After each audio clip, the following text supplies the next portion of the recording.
ടിപ്സിൻ്റെ പുതിയ എപ്പിസോഡിലേക്ക് എല്ലാവർക്കും സ്വാഗതം. പ്രൊഫസർ PS വേലായുധൻ്റെ ലോക ചരിത്രത്തിലെ 16ാമത്തെ ചാപ്റ്ററാണ് പ്രാചീന ഗ്രീസിൻ്റെ സാംസ്കാരിക സംഭാവന എന്നുള്ളത്.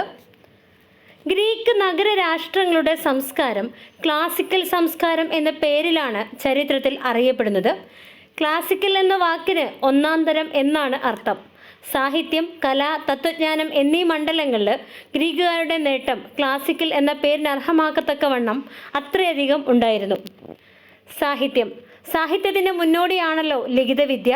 ഗ്രീസിൽ BC 14ാം നൂറ്റാണ്ടിൽ ലിഖിതവിദ്യ നടപ്പിലായി. എന്നാൽ ഗ്രീക്കുകാർ ഈ അക്ഷരമാലയിലുണ്ടായ പോരായ്മകൾ പരിഹരിച്ചു. ഫിനീഷ്യൻ അക്ഷരമാലയിൽ സ്വരാക്ഷരങ്ങൾ ഉണ്ടായിരുന്നില്ല. അക്ഷരമാലയിൽ സ്വരാക്ഷരങ്ങൾ ആദ്യമായി അവതരിപ്പിച്ചത് ഗ്രീക്കുകാരാണ്. അക്ഷരവിദ്യ ആരംഭിക്കുന്നതിന് മുമ്പ് തന്നെ ഗ്രീസിലെ കാവ്യങ്ങളുണ്ടായി തുടങ്ങി. ഗ്രീസിലെ ആദ്യ കവിയായ ഹേമറെ പറ്റിയും അദ്ദേഹത്തിൻ്റെ ലോകോത്തര കൃതികളായ ഇല്യഡിനെയും ഒഡീസിയെയും പറ്റിയും നേരത്തെ പ്രതിപാദിച്ചുവല്ലോ. ഹോമർ യുഗത്തിൽ അനന്തര കാലഘട്ടത്തിൽ ഉടലെടുത്ത പുത്തൻ സാഹിത്യ ശാഖകളിൽ ഏറ്റവും പ്രധാനം വിലാപകാവ്യങ്ങളായിരുന്നു.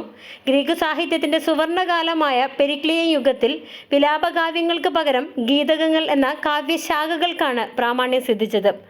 ലിറിക് കവികളിൽ അഗ്രിമസ്ഥാനം BC 5ാം നൂറ്റാണ്ടിൽ ജീവിച്ചിരുന്ന തിബ്സിലെ പിണ്ടാർ എന്ന മഹാകവിക്കായിരുന്നു. എന്നാൽ ഗ്രീക്കുകാരുടെ ഏറ്റവും ഉദാത്തമായ സാഹിത്യ സംഭാവന ദുരന്ത നാടകകൃതികൾ ആണ്.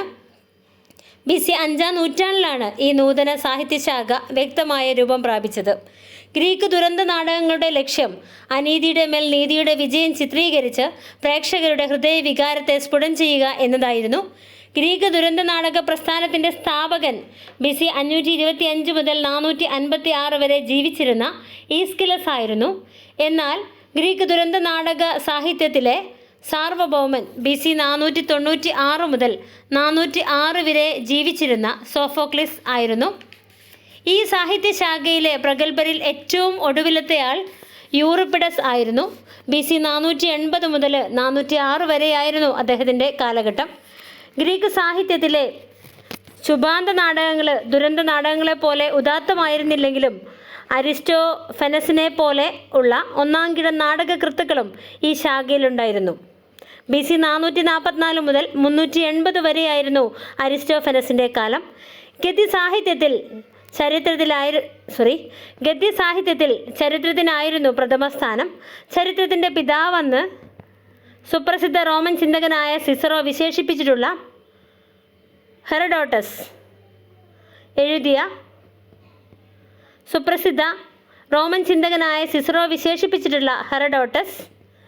എഴുതിയ ഗ്രീക്ക് പേർഷ്യൻ സമരചരിത്രം അത്യുജ്വലമായ ഒരു ചരിത്ര കൃതിയായിരുന്നു.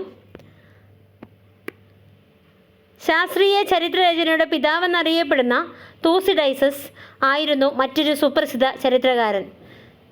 ശാസ്ത്ര സാഹിത്യത്തിൽ അഗ്രിമസ്ഥാനം അരിസ്റ്റോട്ടിൽ എന്ന മഹാദീക്ഷണശാലിയായ തത്വചിന്തകനായിരുന്നു. ഗ്രീക്കുകാർ വാഗ്മിത്വത്തിലും പ്രസംഗകലയിലും അസാമാന്യമായ പ്രാവീണ്യം നേടി. പ്രസംഗകലയിൽ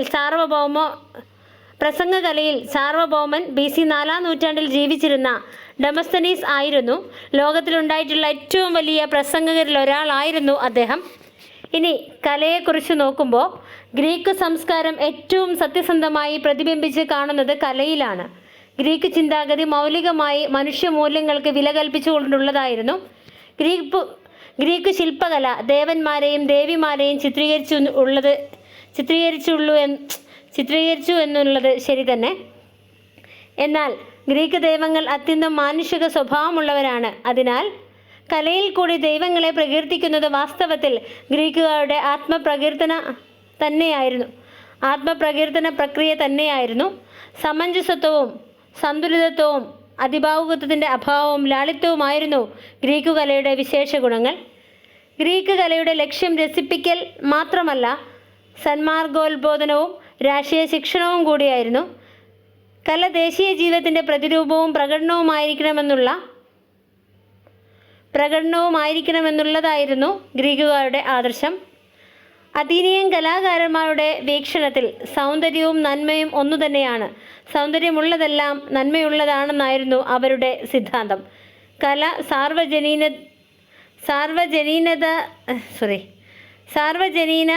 തത്വത്തിൻ്റെ പ്രതിഫലനമായിരിക്കണമെന്ന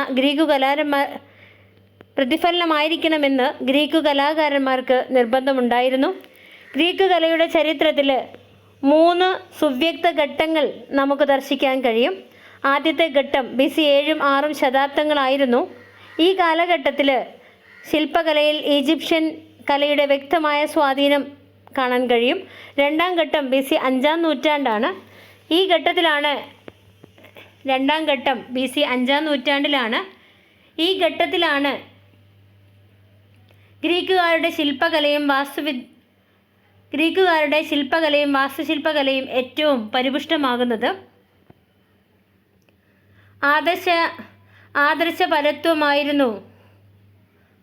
ആദർശപരത്വമായിരുന്നു ഈ ഘട്ടത്തിലെ ഗ്രീക്ക് കലയുടെ സവിശേഷത. മൂന്നാം ഘട്ടമായ BC 4ആം നൂറ്റാണ്ടിൽ വാസ്തുശില്പകല അധപതിക്കുകയും പ്രതിമാ നിർമ്മാണ കലയിൽ ചില പുത്തൻ പ്രവണതകൾ വളർന്നു വരികയും ചെയ്തു. ഈ ഘട്ടത്തിൽ ആദർശ ദീക്ഷയേക്കാൾ യഥാർത്ഥ ചിത്രീകരണത്തിനുള്ള വ്യഗ്രതയാണ് ഗ്രീക്ക് കലയിൽ പ്രതിബിംബിച്ച് കാണുന്നത്. വാസ്തുശില്പകലയുടെ ഏറ്റവും മനോഹര സൃഷ്ടികൾ ദേവാലയങ്ങളായിരുന്നു. ആകൃതിയിൽ വലുപ്പമില്ലാതെ ലളിതമായ ഭാവനാ സൃഷ്ടികളായി വാർത്തെടുത്തവയായിരുന്നു ആദ്യത്തെ ദേവാലയങ്ങൾ. പിന്നീട് അങ്ങോട്ട് വലിപ്പം കൂടിയവയും അലങ്കാര പ്രധാനങ്ങളുമായ ദേവാലയങ്ങൾ പണിയാൻ തുടങ്ങി. ഗ്രീക്ക് ദേവാലയങ്ങളിൽ ഏറ്റവും രമണീയം പെരിക്ലിയൻ യുഗത്തിൻ്റെ ഏഥൻസിൻ്റെ ഉപരിഭാഗത്തുള്ള ആക്രോപോളിസ് എന്ന സ്ഥലത്ത് നിർമ്മിച്ച പാർത്തിനോൺ ക്ഷേത്രമാണ്. ഈ ക്ഷേത്രത്തിൻ്റെ വിശാലമായ ശാലയിൽ അഥീന എന്ന ദേവകന്യകയുടെ പ്രതിമ സ്ഥാപിച്ചിട്ടുണ്ട്. സ്വർണ്ണനിർമ്മിതമായ വസ്ത്രങ്ങളും ദന്തനിർമ്മിതമായ മാംസപേശികളും 30 അടി ഉയരമുള്ള ഒരു പ്രതിമ ശില്പകലയ്ക്ക് സൗന്ദര്യാവിഷ്കാരത്തിൽ എത്ര വലിയ അത്ഭുതങ്ങൾ സൃഷ്ടിക്കാമെന്നുള്ളതിന് ഉത്തമ ഉദാഹരണമാണ്. പ്രതിമാ നിർമ്മാണ കലയിൽ പ്രഥമ സ്ഥാനം ഫിഡിയാസ് എന്ന കലാകാരനായിരുന്നു. അദ്ദേഹം പെരിക്ലിയൻ യുഗത്തിൻ്റെ സന്താനമാണ്. പാർത്തിനോൺ ക്ഷേത്രത്തിലെ അഥീന ദേവിയുടെ പ്രതിമ നിർമ്മിച്ചത് അദ്ദേഹമാണ്. പ്രസ്തുത പ്രതിമ ലോകത്തിലെ അത്ഭുതങ്ങളിലൊന്നായി കണക്കാക്കപ്പെട്ടിരുന്നു. കൂടാതെ അദ്ദേഹം പാർത്തിനോൺ ക്ഷേത്ര നിർമ്മാണം സംവിധാനം ചെയ്ത് നിർമ്മാണ പ്രവർത്തനത്തിൻ്റെ മേൽനോട്ടം വഹിക്കുകയും ക്ഷേത്രത്തിനകത്ത് സ്ഥാപിക്കപ്പെട്ട നിരവധി പ്രതിമകളുടെ നിർമ്മാണത്തിൽ തൻ്റെ ശിഷ്യന്മാർക്ക് നിർദ്ദേശം നൽകുകയും ചെയ്തു. ഗ്രീസിലെ 5ആം നൂറ്റാണ്ടിലെ ശില്പകലാ പ്രക്രിയയുടെ ഏറ്റവും സുന്ദരമായ സഫലീകരണങ്ങളാണ് ഫീഡിയാസിൻ്റെ കലാശില്പങ്ങൾ.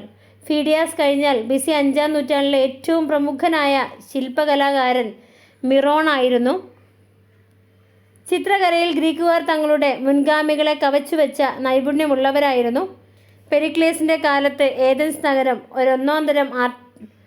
ഒരൊന്നാന്തരം ആർട്ട് ഗ്യാലറി ആയിരുന്നു അത്രേ. BC 5ആം നൂറ്റാണ്ടിലെ ഏറ്റവും പ്രഗത്ഭരായ ചിത്രകാരന്മാർ പോളിസ്നോട്ടസ്, അഗത്താർക്കസ്, അപ്പോളോഡോറസ്, സ്യൂക്സിസ് എന്നിവരാണ്. അപ്പോളോഡോറസിൻ്റെ ശിഷ്യനായ സ്യൂക്സിസ് വരച്ച മുന്തിരിപ്പഴക്കുല കണ്ട ചില പക്ഷികൾ മുന്തിരിപ്പഴമാണെന്ന് തെറ്റിദ്ധരിച്ച് അത് കൊത്തി തിന്നാൻ പറന്നെത്തിയത്രേ. ഗ്രീക്ക് കലയുടെ അന്തസത്ത ഒരു കാലത്തും മങ്ങിപ്പോകാത്തതായിരുന്നു. ആധുനിക കലയ്ക്ക് ഉത്തേജനവും മാർഗനിർദ്ദേശവും നൽകിക്കൊണ്ട് അത് നിത്യഭാസുരമായി നിലനിൽക്കുന്നു. ഗ്രീക്ക് കലയുടെ ഏറ്റവും മഹനീയമായ നേട്ടം അതിൻ്റെ ക്ലാസിക് ശൈലിയാണ്. ക്രമവും രൂപഭദ്രവും സംവിധാനത്തിലും ബാഹ്യപ്രകടനത്തിലുമുള്ള മിതത്വവും അവയവപ്പൊരുത്തവും സമഗ്ര രൂപത്തിൻ്റെ ലാവണ്യവും ലാളിത്യവും തുളുമ്പുന്ന ശാന്തസുന്ദരമായ പൂർണിമയും ശാസ്ത്രത്തോട് കടപ്പാടില്ലാത്ത ഉദാത്തതയുമാണ് ക്ലാസിക് ശൈലിയുടെ ആത്മസത്ത. ഇനി ശാസ്ത്രത്തെക്കുറിച്ച് പറയുകയാണെങ്കിൽ ശാസ്ത്രമണ്ഡലത്തിൽ ഏറ്റവും മഹത്തായ നേട്ടങ്ങളുണ്ടായത് ഗ്രീക്ക് നഗരരാഷ്ട്രങ്ങളുടെ കാലശേഷമാണ്. ഗ്രീക്ക് നാഗരികതയും പൗരസ്ത്യ നാഗരികതയും തമ്മിൽ സങ്കലനമുണ്ടായ കാലഘട്ടത്തിലാണ് ശാസ്ത്രത്തിന് അത്ഭുതകരമായ പുരോഗതി ഉണ്ടായത്. എന്നിരുന്നാലും പെരിക്ലിയൻ യുഗത്തിൽ ഉണ്ടായ നേട്ടങ്ങൾ നിസ്സാരമായിരുന്നില്ല. ജ്യോതിശാസ്ത്രം, ജീവശാസ്ത്രം, വൈദ്യശാസ്ത്രം എന്നിവയിൽ ഗണനീയമായ പുരോഗതി ഉണ്ടായി. ഗ്രീക്ക് ഗണിതത്തിൻ്റെ പിതാവ് മൈലിറ്റസിലെ തെയിൽസ് എന്ന മഹാനാണെന്ന് വിശ്വസിക്കപ്പെടുന്നു.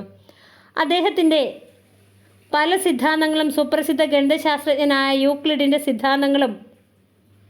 യൂക്ലിഡിൻ്റെ ജ്യാമിതിയിൽ ഉൾപ്പെടുത്തിയിട്ടുണ്ട്. ഇന്ന് ജ്യാമിതിയുടെ പ്രഥമ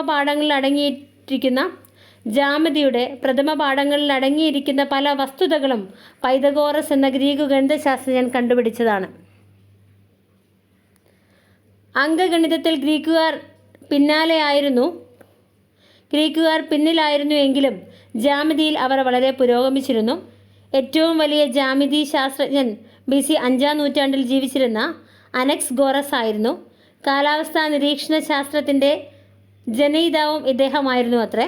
ഗ്രഹങ്ങളെപ്പറ്റിയും ഗ്രഹങ്ങളുടെ ഉൽപ്പത്തിയെപ്പറ്റിയും ചന്ദ്രൻ സ്വയം പ്രകാശമുള്ള ഗോളമല്ലെന്ന വസ്തുതയെപ്പറ്റിയും മറ്റും അദ്ദേഹം ശാസ്ത്രീയമായ വിശദീകരണങ്ങൾ നൽകി. മനുഷ്യനുൾപ്പെടെയുള്ള ജന്തുവർഗത്തിൻ്റെ ജീവിതത്തെ സ്പർശിക്കുന്ന പരിണാമ സിദ്ധാന്തവും അദ്ദേഹത്തിൻ്റെ കണ്ടുപിടുത്തമാണ്.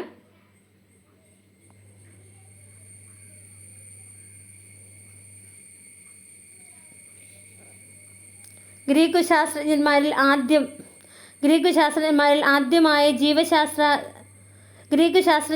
ആദ്യമായ ജീവശാസ്ത്രത്തിൽ ശ്രദ്ധ പതിപ്പിച്ചത് അനക്സിമാണ്ടർ എന്ന തത്വചിന്തകനാണ്. അദ്ദേഹവും ജന്തുവിനെ സംബന്ധിച്ച് പരിണാമവാദിയായിരുന്നു. എന്നാൽ ജൈവശാസ്ത്രത്തിൻ്റെ യഥാർത്ഥ സൃഷ്ടികർത്താവ് അരിസ്റ്റോട്ടിലായിരുന്നു. അദ്ദേഹം ജന്തുക്കളുടെ അവയവഘടന, വളർച്ച, സ്വഭാവങ്ങൾ എന്നിവയെപ്പറ്റി പഠനം നടത്താൻ അനവധി വർഷങ്ങൾ ചെലവഴിച്ചു. വൈദ്യശാസ്ത്രത്തിൽ ഗ്രീക്കുകാർ നൽകിയിട്ടുള്ള സംഭാവന അപാരമാണ്. യുക്തിപൂർവമായ വൈദ്യശാസ്ത്രത്തിൻ്റെ ഉത്ഭവം പെരിക്ലിയൻ യുഗത്തിലാണ്. മതത്തിൻ്റെയും അന്ധവിശ്വാസത്തിൻ്റെയും കെട്ടുപാടിൽ നിന്ന് വൈദ്യശാസ്ത്രത്തിന് മോചനം ലഭിച്ചത് അപ്പോഴാണ്.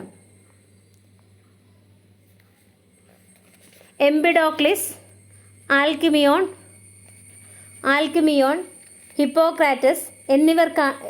ഹിപ്പോക്രാറ്റസ് എന്നിവരാണ് ഗ്രീക്ക് വൈദ്യശാസ്ത്രത്തിലെ മാർഗദർശികൾ. BC 460 മുതൽ 377 വരെ ജീവിച്ചിരുന്ന ഹിപ്പോക്രാറ്റസ് വൈദ്യശാസ്ത്രത്തിൻ്റെ പിതാവ് എന്ന ബിരുദത്തിന് അർഹനായിത്തീർന്നു. മാസിഡോണിയയിലെയും പേർഷ്യയിലെയും രാജാക്കന്മാർ ചികിത്സാർത്ഥം അദ്ദേഹത്തെ സമീപിച്ചിട്ടുണ്ട്. എല്ലാ രോഗങ്ങളും പ്രകൃതിജന്യമായ കാരണങ്ങളാൽ ഉണ്ടാകുന്നതാണെന്നായിരുന്നു അദ്ദേഹത്തിൻ്റെ സിദ്ധാന്തം. ഹിപ്പോക്രാറ്റസിൻ്റെ ആഭിമുഖ്യത്തിൽ സാങ്കേതികമായും സാമൂഹികമായും വൈദ്യശാസ്ത്രം വമ്പിച്ച പുരോഗതി നേടി. അദ്ദേഹത്തിൻ്റെ കാലത്ത് വനിതകളും വൈദ്യവൃത്തിയിൽ ഏർപ്പെടുന്നതിന് മുമ്പ് ഒരു അംഗീകൃത വൈദ്യൻ്റെ കീഴിൽ പരിശീലനം ലഭിച്ചു എന്നതിന് തൃപ്തികരമായ തെളിവ് ഹാജരാക്കണമെന്ന് ഗവൺമെൻറ് നിർബന്ധിച്ചിരുന്നു. വൈദ്യവൃത്തി സംബന്ധമായ സദാചാര സംഹിത നിഷ്കൃഷ്ടമായി പരിപാലിക്കണമെന്ന് ഹിപ്പോക്രാറ്റസ് പ്രത്യേകം ഉത്ബോധിപ്പിച്ചിരുന്നു. 19-ാം നൂറ്റാണ്ട് വരെ യൂറോപ്പിൽ ഗ്രീക്ക് വൈദ്യസമ്പ്രദായത്തിന് കാര്യമായ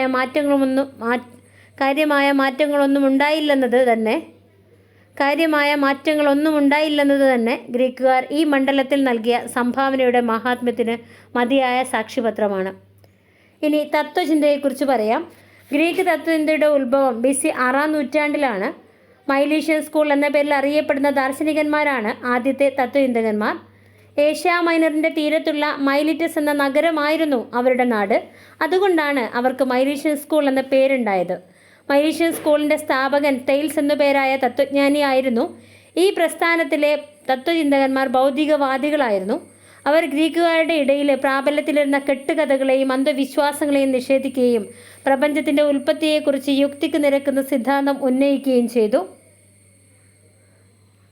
BC 6-ാം നൂറ്റാണ്ടിൽ പൈതഗോറിയന്മാർ എന്നു പേരായ മറ്റൊരു തത്വചിന്തക സംഘം ഉയർന്നു വന്നു. ഈ സംഘത്തിൻ്റെ സ്ഥാപകന് പൈതഗോറസ് എന്ന ചിന്തകനായിരുന്നു. സാമോസ് എന്നു പേരായ ദ്വീപായിരുന്നു അദ്ദേഹത്തിൻ്റെ സ്വദേശം. അവിടുന്ന് അദ്ദേഹം തെക്കേ ഇറ്റലിയിലെത്തി അവിടെ ഒരു മതസംഘം സ്ഥാപിച്ചു. പൈതഗോറിയൻ സ്കൂളാണ് ഗ്രീക്ക് തത്വചിന്തയെ ആധ്യാത്മിക പദത്തിലേക്ക് തിരിച്ചത്. പൈതഗോറസ് വലിയൊരു ഗണിതശാസ്ത്രജ്ഞനുമായിരുന്നു. പ്രപഞ്ചത്തിൽ മൂലഘടകം പദാർത്ഥമല്ല, സംഖ്യയാണെന്നായിരുന്നു അദ്ദേഹത്തിൻ്റെ സിദ്ധാന്തം. മനനമാണ് മനുഷ്യൻ്റെ ഏറ്റവും മഹത്തായ ഗുണമെന്നും എന്നാൽ മാംസനിബന്ധമായ ദുരാഗ്രഹങ്ങളിൽ നിന്ന് മനുഷ്യ മനസ്സിനെ വിമോചിപ്പിച്ചാൽ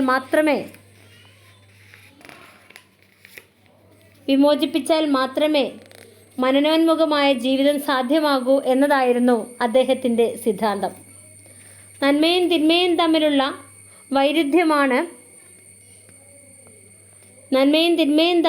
വൈരുദ്ധ്യമാണ് പൈതഗോറിയൻ സിദ്ധാന്തത്തിൻ്റെ മൂലതത്വം. ഗ്രീക്ക് തത്വചിന്തയിലെ പൈതഗോറിയന്മാരുടെ സമകാലികരായി പാർമനീഡസ്, ഹെറാക്ലീറ്റസ് എന്നീ രണ്ട് മഹാചിന്തകന്മാരുണ്ടായിരുന്നു. പ്രപഞ്ച വസ്തുക്കളുടെ പ്രകൃതിക്ക് മാറ്റമില്ലെന്നും മറ്റുള്ളതായി കാണുന്നത് മനുഷ്യേന്ദ്രിയങ്ങളുടേതാണെന്നും മനുഷ്യേന്ദ്രിയങ്ങളുടെ വെറും തോന്നലാണെന്നുമായിരുന്നു പാർമനീഡസിൻ്റെ വാദം. നേരെ മറിച്ചായിരുന്നു ഹെറാക്ലീറ്റസിൻ്റെ സിദ്ധാന്തം. പ്രപഞ്ചത്തിൽ കാണുന്നതെല്ലാം അസ്ഥിരമാണെന്നായിരുന്നു അദ്ദേഹത്തിൻ്റെ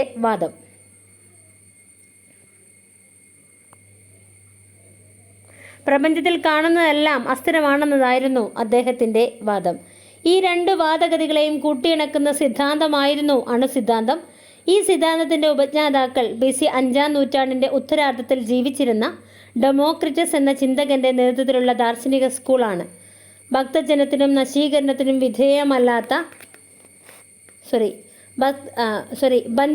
നശീകരണത്തിനും വിധേയമല്ലാത്ത പരമാണുക്കളാണ് പ്രപഞ്ചത്തിൻ്റെ മൗലിക ഘടകമെന്നും പ്രപഞ്ചത്തിലെ സർവ്വചരാചരങ്ങളും പരമാണുക്കളുടെ സംയോജനം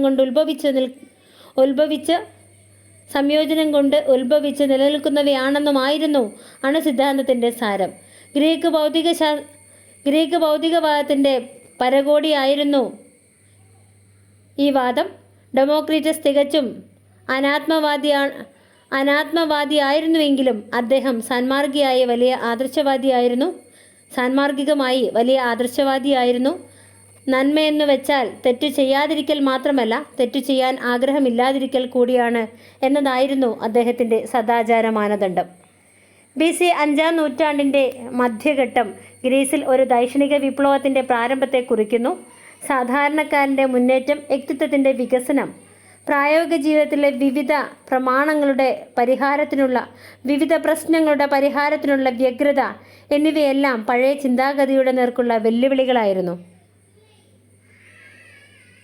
ഇതിൻ്റെ പ്രത്യാഘാതമായി തത്വചിന്തകന്മാർ കേവലം ഭൗതിക പ്രപഞ്ചത്തെപ്പറ്റിയുള്ള വിചിന്തനം ഉപേക്ഷിച്ച് മനുഷ്യനോട് നേരിട്ട് ബന്ധമുള്ള വിഷയങ്ങളുടെ പഠന നിരീക്ഷണങ്ങളിൽ ശ്രദ്ധ ചെലുത്താൻ തുടങ്ങി. ഈ ചിന്താവിപ്ലവത്തെ പ്രതിനിധാനം ചെയ്തിരുന്ന ഒരു പ്രധാന തത്വചിന്താ പ്രസ്ഥാനമായിരുന്നു സോഫിസ്റ്റ് പ്രസ്ഥാനം.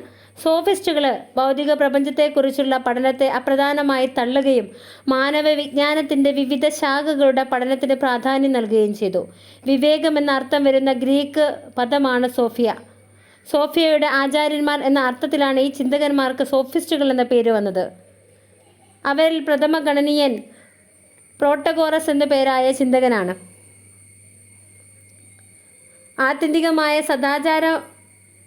ആത്യന്തികമായ സദാചാരം എന്നൊന്ന് ഇല്ലെന്നും സദാചാരത്തിൻ്റെ മാനദണ്ഡം സ്ഥലകാല ഭേദമനുസരിച്ച് മാറിക്കൊണ്ടിരിക്കുന്നുവെന്നുമായിരുന്നു അദ്ദേഹത്തിൻ്റെ സിദ്ധാന്തം. യൂറോപ്യൻ ഭാഷകളുടെ വ്യാകരണത്തിനും ഭാഷാശാസ്ത്രത്തിനും അടിസ്ഥാനമിട്ടത് ഇദ്ദേഹമാണ്. എല്ലാറ്റിൻ്റെയും മാനദണ്ഡം മനുഷ്യനാണ് എന്ന അദ്ദേഹത്തിൻ്റെ തത്വമാണ് സോഫിസ്റ്റ് ചിന്താഗതിയുടെ സാരാംശം. നന്മ, സത്യം, നീതി, സൗന്ദര്യം എന്നിവയുടെ മാനദണ്ഡം മനുഷ്യൻ്റെ ആവശ്യങ്ങളും താൽപ്പര്യങ്ങളും അനുസരിച്ച് മാറിക്കൊണ്ടിരിക്കുമെന്നാണ് മേലുദ്ധരിച്ച തത്വത്തിൻ്റെ അർത്ഥം. പ്രോട്ടഗോറസിൻ്റെ പിൻഗാമികൾ അദ്ദേഹത്തിൻ്റെ പ്രബോധനങ്ങളെയും അതിലംഘിച്ചിരുന്നു. അവരിൽ പ്രമുഖനാണ് ജോർജിയാസ് എന്നു പേരായ ചിന്തകൻ. അദ്ദേഹം ഒരു ശൂന്യവാദിയായിരുന്നു. ജോർജിയാസ് നഗരജീവിതത്തിൻ്റെ കൃത്രിമതയെയും ധാർമ്മിക അധപതനത്തെയും അപലപിക്കുകയും നിയമം പ്രകൃതിവിരുദ്ധമായ മർദ്ദനോപാധിയാണെന്ന് വാദിക്കുകയും ചെയ്തു. സോഫിസ്റ്റുകളുടെ തത്വോപദേശങ്ങൾ പലതും വിലയേറിയതാണ്. യൂറോപ്പിൽ തർക്കശാസ്ത്രവും വ്യാകരണവും സംഭാവന ചെയ്തവരാണ് അവർ. അവ്യക്ത ചിന്തയെ അവർ പുറത്തിരുന്നില്ല. ആശയ സ്ഫുടതയിൽ അവർ അതീവ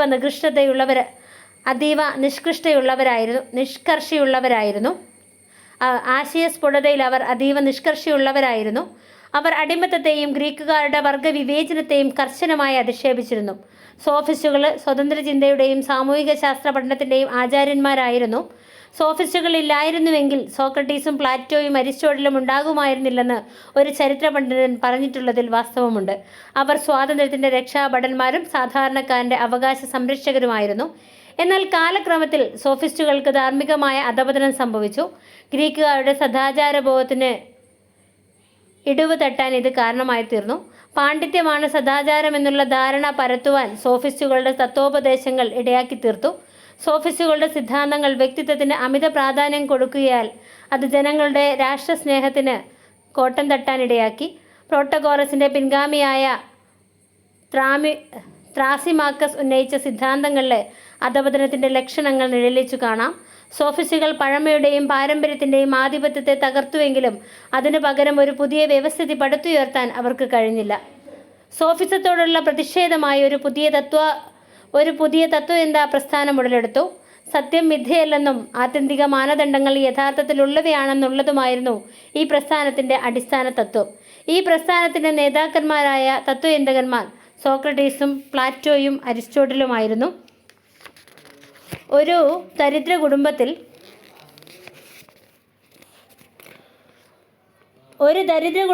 ജനിച്ചു വളർന്ന വിരൂപനായ വ്യക്തിയായിരുന്നു സോക്രട്ടീസ്. പിതാവ് ഒരു കൊത്തുപണിക്കാരനും മാതാവ് ഒരു സുതികർമ്മിണിയുമായിരുന്നു. പിതാവിൻ്റെ തൊഴിൽ തന്നെ പുത്രനും തുടർന്നു.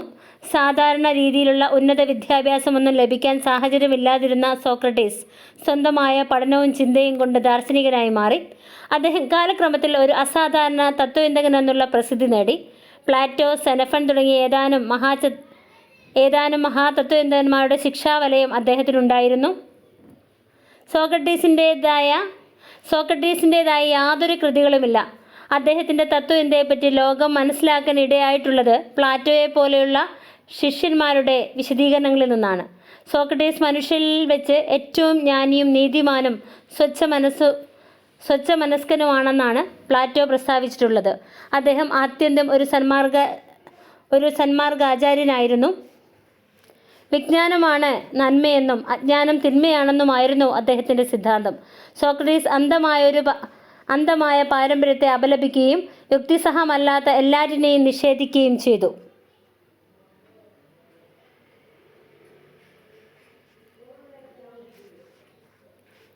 സോഫിസ്റ്റുകളുടെ കാപട്യത്തെ അദ്ദേഹം നിർദ്ദയമായി എതിർത്തു. അദ്ദേഹത്തിൻ്റെ വിപ്ലവകരമായ ചിന്താഗതിയിൽ യാഥാസ്ഥിതികർ പരിഭ്രാന്തരായി.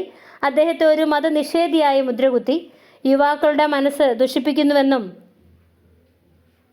പുതിയ ദൈവങ്ങളെ അവതരിപ്പിക്കുന്നുവെന്നുമുള്ള കുറ്റം ആരോപിച്ച് BC 399 അദ്ദേഹത്തെ വധശിക്ഷയ്ക്ക് വിധിച്ചു. അക്ഷോഭ്യനായി വിധി സ്വീകരിച്ചുകൊണ്ട് ഹംലോക്ക് എന്ന വിഷച്ചെടിയുടെ നീരു കഴിച്ച് അദ്ദേഹം അഭിപ്രായ ധീരതയുടെ രക്തസാക്ഷിയായി മരണത്തെ ആശ്ലേഷിച്ചു. അനന്തര തലമുറകളിലെ ചിന്തകന്മാരിലെ സോക്രട്ടീസിൻ്റെ മഹത്തായ ആശയങ്ങൾ ചെലുത്തിയിട്ടുള്ള സ്വാധീനം അനാദൃശ്യമായിരുന്നു.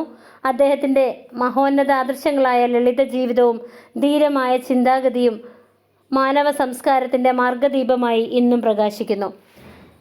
സോക്രട്ടീസിൻ്റെ ഏറ്റവും ഉജ്ജ്വലനായ ശിഷ്യൻ പ്ലാറ്റോ ആയിരുന്നു. അദ്ദേഹത്തിൻ്റെ ശരിയായ പേര് അരിസ്റ്റോക്ലിസ് എന്നായിരുന്നു.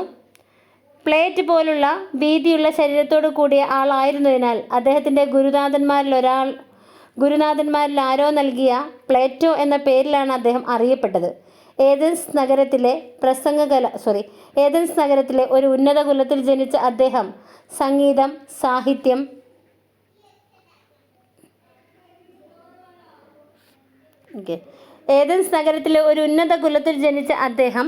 സംഗീതം, സാഹിത്യം, ഗണിതം, പ്രസംഗകല എന്നിവയിൽ പ്രാവീണ്യം സമ്പാദിച്ചു. 20-ാമത്തെ വയസ്സിൽ സോക്രട്ടീസിൻ്റെ ശിഷ്യത്വം വരിച്ച പ്ലാറ്റോ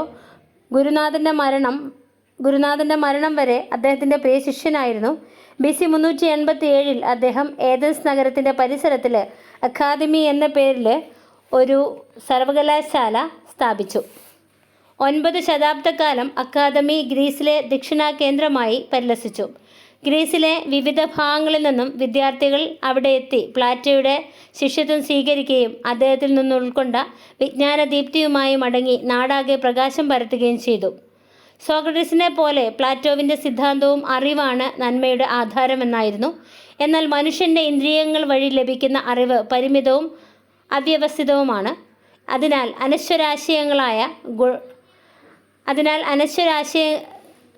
അനശ്വരാശയങ്ങളായ ഗുണഭാവങ്ങളെയും നീതിയെയും വിവേകപൂർവ്വം ഗ്രഹിക്കുന്നതാണ് യഥാർത്ഥ അറിവ്.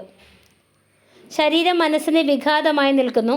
മനുഷ്യപ്രകൃതിയിൽ ഉത്തമമായ വശം അവൻ്റെ വിവേകബുദ്ധി മാത്രമാണ്. അതിനാൽ വികാരങ്ങളും തൃഷ്ണകളും വിവേകത്തിന് വിധേയമാകണം. ഇപ്രകാരമായിരുന്നു പ്ലാറ്റോയുടെ തത്വവീക്ഷണം. പ്രപഞ്ചം ആധ്യാത്മിക പ്രകൃതിയാണെന്നും സ്വോദ്ദേശമാണെന്നും അദ്ദേഹം സിദ്ധാന്തിച്ചു. ഭൗതികവാദത്തെ അദ്ദേഹം ശക്തിയായിട്ട് എതിർത്തു. പ്ലാറ്റോയുടെ മഹത്തായ കൃതികളിൽ ഏറ്റവും പ്രധാനം റിപ്പബ്ലിക് എന്ന ഗ്രന്ഥമാണ്. പ്ലാറ്റോ വിഭാവനം ചെയ്ത ആദർശ ലോകത്തിൻ്റെ ചിത്രീകരണമായിരുന്നു റിപ്പബ്ലിക്.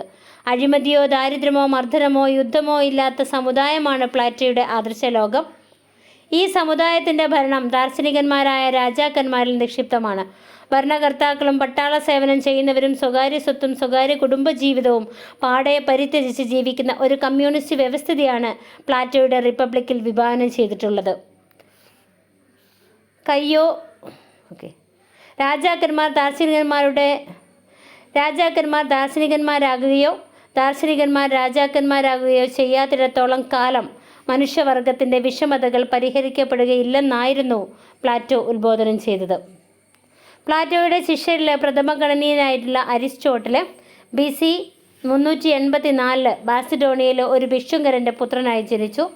അരിസ്റ്റോട്ടിൽ തൻ്റെ 17-ാമത്തെ വയസ്സിൽ ഏതൻസ് നഗരത്തിലെത്തി പ്ലാറ്റോയുടെ അക്കാദമിയിൽ പ്രവേശിക്കുകയും 20 കൊല്ലക്കാലം അദ്ദേഹത്തിൻ്റെ ശിഷ്യനായി അവിടെ പഠിക്കുകയും പഠിപ്പിക്കുകയും ചെയ്തു. BC 343 മാസ്ഡോൺ രാജാവായ ഫിലിപ്പ് തൻ്റെ പുത്രനായ അലക്സാണ്ടറുടെ ഗുരുനാഥനായിരിക്കാൻ അരിസ്റ്റോട്ടലിനെ ക്ഷണിച്ചു. ആ ക്ഷണം സ്വീകരിച്ചതിനാൽ അരിസ്റ്റോട്ടലിൻ്റെ ജീവിതത്തിൽ 7 കൊല്ലം നഷ്ടപ്പെട്ടു എന്ന് പറയാം. അതിനുശേഷം അദ്ദേഹം ലിസിയം എന്നു പേരായി ഏതൻസിലൊരു പാഠശാല സ്ഥാപിക്കുകയുണ്ടായി. അദ്ദേഹം ജ്യോതിശാസ്ത്രം, വൈദ്യശാസ്ത്രം, മെക്കാനിക്സ്, മനഃശാസ്ത്രം, തർക്കശാസ്ത്രം, രാഷ്ട്രതന്ത്രം, കല, കവിത, പ്രസംഗകല എന്നിങ്ങനെ നിരവധി വിഷയങ്ങളിൽ അഗാധമായ പാണ്ഡിത്യം സമ്പാദിച്ചു. അദ്ദേഹത്തെ തർക്കശാസ്ത്രത്തിൻ്റെ പിതാവ് എന്ന് പറഞ്ഞിട്ടുള്ളത് തികച്ചും അന്വർത്ഥമാണ്. അദ്ദേഹം തൻ്റെ ഗുരുനാഥനായ പ്ലാറ്റോയേക്കാൾ കൂടുതൽ ഗ്രന്ഥങ്ങൾ എഴുതിയിട്ടുണ്ട്. അരിസ്റ്റോട്ടലിൻ്റെ പൊളിറ്റിക്സ് എന്ന ഗ്രന്ഥം ഇപ്പോഴും രാഷ്ട്രതന്ത്രത്തിൻ്റെ ആധികാരിക ഗ്രന്ഥമാണ്. മനുഷ്യൻ പ്രകൃതിയ ഒരു രാഷ്ട്രീയ ജീവിയാണെന്നും അവൻ്റെ ഉത്കൃഷ്ട ജീവിതം സാക്ഷാത്കരിക്കപ്പെടുന്നത് രാഷ്ട്രത്തിൽ കൂടി മാത്രമാണെന്നുമുള്ളതായിരുന്നു അരിസ്റ്റോട്ടലിൻ്റെ സിദ്ധാന്തം. അരിസ്റ്റോട്ടലിൻ്റെ സദാചാര തത്വസംഹിത പ്ലാറ്റോയുടേതിനോളം ആത്മത്യാഗപരമായിരുന്നില്ല. ശരീരം ആത്മാവിൻ്റെ ബന്ധമാണെന്നോ ഐന്ദ്രിയമായ തൃഷ്ണങ്ങൾ സ്വതേ തിന്മകളാണെന്നോ അദ്ദേഹം ശഠിച്ചിരുന്നില്ല. ആത്മസാക്ഷാത്കാരമാണ് പരമോന്നതമായ നന്മയെന്നും യുക്തിക്കനുസൃതമായ ജീവിതമാണ് ആത്മസാക്ഷാത്കാരമെന്നും ശാരീരികവും മാനസികവുമായ സാഹചര്യങ്ങളുടെ ശരിയായ സംയോജനമാണ് യുക്തിക്കനുസൃതമായ ജീവിതമെന്നുമായിരുന്നു അദ്ദേഹത്തിൻ്റെ സിദ്ധാന്തം. വികാരങ്ങളെ വേണ്ടവിധം നിയന്ത്രിച്ചും ശരീരത്തിൻ്റെ ആരോഗ്യം പരിപാലിച്ചുമുള്ള ജീവിതം കൊണ്ടേ മേൽപ്പറഞ്ഞ സംയോജനം സാധ്യമാവുകയുള്ളൂ. അമിതമായ ഭോഗാസക്തിയുടെയും അനിയന്ത്രിതമായ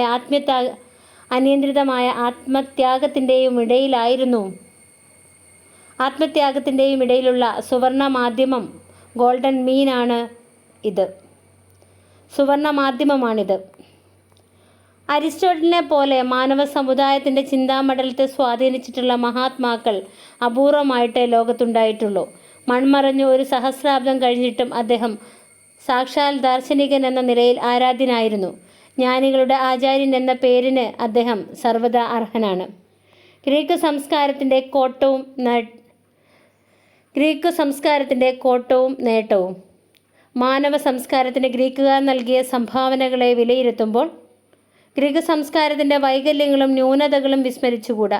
ഒരു വലിയ ജനവിഭാഗത്തെ അടിമകളാക്കി അടിച്ചമർത്തി സ്ത്രീകളെ പലവിധ പരാധീനതകളുടെയും ചട്ടക്കൂട്ടിലിട്ട് ഞെരുക്കി ബോധപൂർവം വർഗവിവേചനം വെച്ചുപുലർത്തി അധീനിയന്മാരല്ലാത്ത മാതാപിതാക്കളിൽ ജനിച്ച അധീനിയന്മാർക്ക് പൗരാവകാശങ്ങൾ നിഷേധിച്ച് അധീനിയൻ സാമ്രാജ്യ മേധാവിത്വം ഇതര രാഷ്ട്രങ്ങളുടെ മേൽ അടിച്ചേൽപ്പിച്ചു.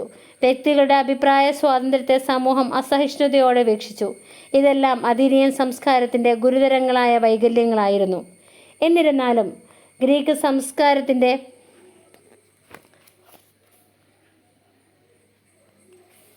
എന്നിരുന്നാലും ഗ്രീക്ക് സംസ്കാരത്തിൻ്റെ അനർഘങ്ങളായ ശാശ്വത മൂല്യങ്ങൾ മനുഷ്യരാശിക്ക് എക്കാലവും വിലപ്പെട്ടതാണ്.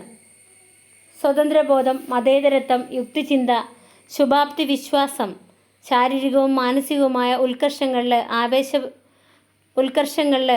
ആവേശകരമായ അഭിനിവേശം, വ്യക്തിയുടെ അന്തസ്സും മാന്യതയും മാനിക്കാനുള്ള സന്നദ്ധത, വിജ്ഞാനതൃഷ്ണ, സത്യാന്വേഷണ വ്യഗ്രത, ഈ സാംസ്കാരിക മൂല്യങ്ങൾക്കെല്ലാം മാനവലോകം ഗ്രീക്ക് സംസ്കാരത്തോട് അത്യന്തം കടപ്പെട്ടിരിക്കുന്നു. ഇത്രയാണ് നമുക്ക് ഈ ഒരു ചാപ്റ്ററിൽ പറയാനുള്ളത്. ഇനി നെക്സ്റ്റ് ചാപ്റ്റർ ഇത്രയുമാണ് നമുക്ക് ഈ ഒരു ചാപ്റ്ററിൽ പറയാനുള്ളത്. ഇനി 17ാമത്തെ ചാപ്റ്റർ മാസിഡോണിയൻ സാമ്രാജ്യത്തെക്കുറിച്ചാണ്. നെക്സ്റ്റ് വീഡിയോയിൽ കാണാം. Okay, thank you.